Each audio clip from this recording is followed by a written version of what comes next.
저는 청년 정치라는 카테고리를 쓰지 말아야 된다 생각합니다. 정치면 정치지 무슨 청년 정치냐. 인문학적 청년이 들어오는 게 중요한 게 아니에요. 그 세대가 다룰 수 있는 문제들을 제대로 다루는 게 청년 정치거든요. 나이는 2030인데 그 세대의 문제를 제대로 해소 못하고 기득권들이 똑같은 얘기를 하면 필요 없는 겁니다. 이 문제에 대해서 기득권들이 좀 싫어하더라도 당신들이 잘 몰라서 그러는데 지금 청년 세대는 이런 문제가 있고 이런 갈등들이 있고 이거는 욕을 먹더라도 해결해야 됩니다 라고 하면 들이받는 게 의미가 있죠.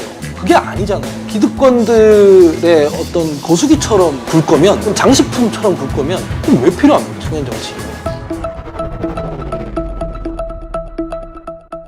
이 대한민국에서 사실 청년 정치가 아직까지는 다른 선진국에 비해서는 조금은 어떻게 보면 척박하고 또 어려운 개척을 하는 길인데, 이 대한민국의 현재 청년 정치인으로서 또 정당에 몸담고 있는 청년 정당인으로서 이 청년 정치, 대한민국에서 바라본 정치의 문제점은 지금 어떤 게 있을까요? 저는 청년 정치라는 카테고리를 쓰지 말아야 된다 생각합니다. 정치면 정치지 무슨 청년 정치냐 이런 생각인 것이고, 제가 왜 이거 소개할 때도 청년 대변인보다 상급 부대변인이라는 얘기를 먼저 하는 게, 그냥 청년이라는 프리미엄을 많이 받아요 사실은. 뭐 이를테면은 선거 도전할 때 가산 좀 받거든요 다. 근데 어차피 그렇게 제도적으로 받는 부분이 있는데 뭘 대중한테까지 나와서 내가 청년이니까 이런 프리미엄을 주시오, 혹은 내가 실수해도 좀 이런 부분 넘어가 주시오 하는 거는 별로 뭐 바람직해 보이지 않는다라는 생각이고, 우리가 소위 당사자 정치라는 게 있잖아요. 그렇죠. 그러니까 이를테면은 선거 때 노동계나 여성계나 뭐 장애인 이런 분들에 대해서 안배를 합니다. 왜냐면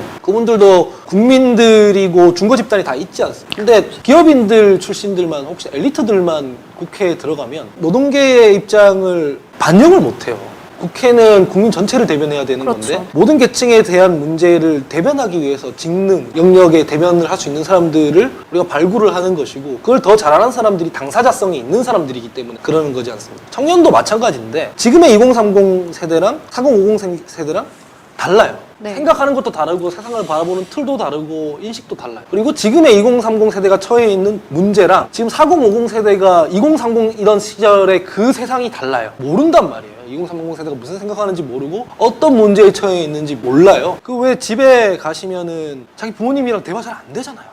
그렇죠. 자기 아들이랑 대화 잘 안 되잖아요. 그냥 당연한 거예요. 당연한 거. 그게 왜 정치나 사회에서는 다를 거라고 생각하시면 안 돼요. 원래 그런 겁니다. 그럼 어떻게 해야 되냐면 그 세대의 문제를 반영할 수 있는 사람들이 의회에 들어오고 정치권에 들어와야 해소가 되는 문제가 있는 거예요. 그러니까 제가 말하는 것의 핵심은 생물학적 청년이 들어오는 게 중요한 게 아니에요. 생물학적 청년이 하는 걸 청년 정치라고 하면 안 되고, 그 세대가 다룰 수 있는 문제들을 제대로 다루는 게 청년 정치거든요. 나이는 2030인데 그 세대의 문제를 제대로 해소 못하고 기득권들이랑 똑같은 얘기를 하면 필요 없는 겁니다. 그렇죠. 필요 없는 거예요. 그러면 지금의 청년 정치인들이 과연 제가 말하는 그 본질적인 것들을 잘 했냐? 저는 아니라고 생각합니다. 그러니까 지지를 못 받잖아요, 민주당이. 이 문제에 대해서 기득권들이 좀 싫어하더라도 설득을 하고 들이받을 때는 이런 문제로 들이받아야 됩니다. 당신들이 잘 몰라서 그러는데 지금 청년 세대는 이런 문제가 있고 이런 갈등들이 있고 이거는 욕을 먹더라도 해결해야 됩니다 라고 하면 들이받는 게 의미가 있죠. 그게 아니잖아요. 기득권들의 어떤 거수기처럼 굴 거면, 혹은 장식품처럼 굴 거면 그럼 왜 필요합니까 청년 정치? 그렇죠. 민주당의 청년 정치가 잘 안 된 이유는 그 사람들을 안 키워져서 그런 게 아니라 그 사람들한테 기회를 줬음에도 불구하고 잘 못해서 그렇습니다. 솔직해져야 된다고 저는 생각을 해요. 국민의힘보다 2030 국회의원들이 더 많아요, 민주당에. 실질적으로 훨씬 많나요? 실질적으로 더 많잖아요. 지금 2030 나이대에 있는 그 의원들을 한번 리스트업을 해보면 훨씬 더 많고요. 지난 정부에서 청년 정책 조정위, 청년 비서관, 청년 뭐 미래연석회의, 청년 뭐 어쩌고저쩌고 한 청년에 관한 기구들도 훨씬 더 우후죽순 만들었고 자리도 많이 줬습니다. 뭐 기회를 안 줬다고 하기에는 되게 민망합니다. 그래서 기회를 줬더니만 잘했냐라고 물어보면 뭐라고 대답하실 겁니까? 그 사람들을 대변하기 위해 어떤 법안을 발의했고 어떤 메시지를 냈고 어떤 사람들을 유입해 들어왔느냐 물어보면 할 말이 없잖아요. 그러니까 청년 정치인들이 다 우리한테 기회를 안 준다, 우리한테 기회를 열어줘야 된다 라고만 하지 말고 본인들이 좀 개척을 해야 되는 겁니다. 그렇죠. 개척을 해나가야 되죠. 본인들이 지지를 받아야 돼요. 근데 안 되는 이유는 이런 부분이 분명히 있는 것 같다라고 저는 생각합니다. 지금 청년 세대에 가장 크게 바라보고 있는, 하한계 소장이 가장 크게 바라보고 있는 문제는 어떤 문제들이 직면되어 있을까요? 저는 지금 정치권은 시대착오적인데 실제로 눈에 보이는 대로 말하자면은 젠더 갈등이라던가 세대 갈등이라던가 네. 계층 갈등이라던가 이런 것들이 다 어디서 오냐면 이념 갈등이 아닙니다. 불평등에서 오는 거예요. 그렇죠. 그러니까 뭐냐면 뭐 여성가족부를 없애라 지켜야 된다 이 얘기들은 젠더 이슈로만 보면은 그냥 뭐 페미니즘이니 안티페미니즘이로만 보일 거예요. 근데 차별 시정의 방법론의 차이다라고 생각하면 완전히 다르게 보이는 거예요. 지금 시대에 있는 20대 남성들 입장에서는 여성가족부가 차별을 강화한다라고 생각을 하는 거고 여성들은 아니다. 우린 차별받기 때문에 저게 필요하다라고 차별을 시정하자는 방법론에 있어서 이견을 보이는 거예요. 그렇죠. 지금 정치권에서 뭘 해야 되냐면 그걸 좁힐 수 있는 틀을 만들어야 되는 거예요. 어느 한쪽 편을 들어서 이거는 필요하다 옛날식 담론이 아니라 이 정도의 어떤 합의의 틀을 만들고 대안을 만들려고 해야 됩니다. 지금 불평등이 극심해서 생기는 문제다라고 해야 되는 거거든요. 그런 부분들에 대해서 잘 안 다뤄주고 있다는 것은 정치권이 기득권을 안 내려놓으려고 하는 거예요. 그렇죠. 그런 문제들이 제일 심각하다고 생각합니다.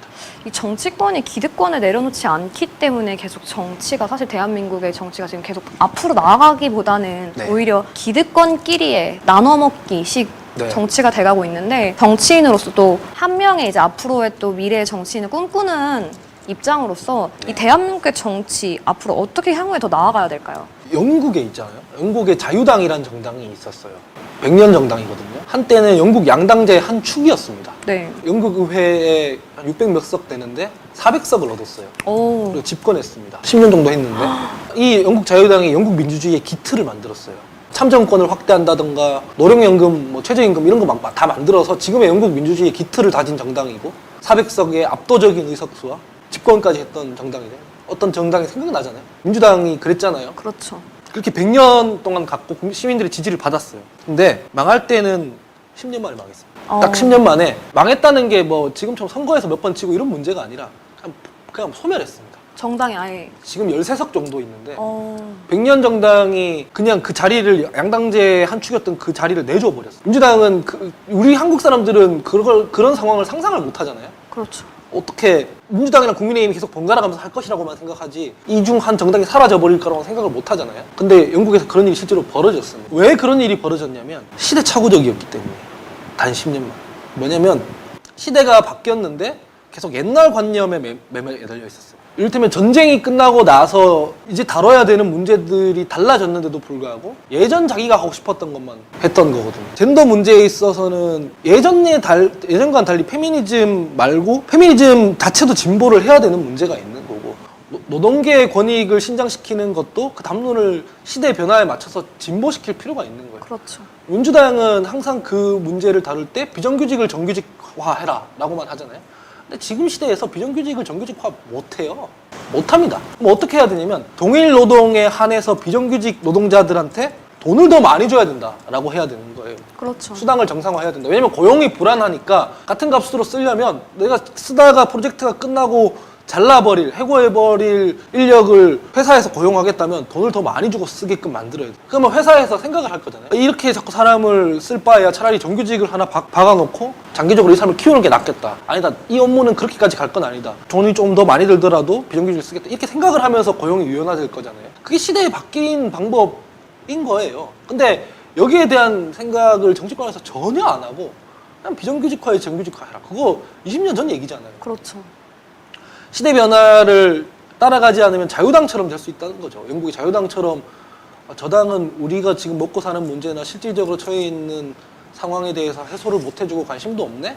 가 되면 소멸할 수도 있기 때문에 빨리 지금 시대의 사람들이 변화된 시대에 달라진 현실에 요구하는 게 뭔지를 빨리 파악을 해서 그걸 대변할 생각을 해야 된다. 저는 그렇게 생각을 합니다.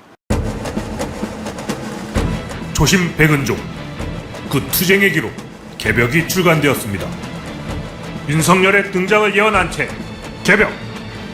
검찰공화국을 막아라! 무소불위의 검찰을 그동안 아무도 건드리지 못했다. 검찰을 손볼 세력이 어디에도 없었기 때문이다. 하지만 뛰는 검찰에 나는 국민이 있다. 전두환 군부 독재와 이명박근혜 정권마저 붕괴시킨 촛불 시민들이 그따위 검찰 출신 나부랭이들의 폭거에 굴하겠는가? 위기의 대한민국 윤석열 검찰공화국에 맞서 싸울 촛불 시민들의 투쟁의 지침서 조심 백은종 국가와 민족을 위한 그 투쟁의 기록 개벽 여러분의 지지와 성원을 기다립니다. 감사합니다.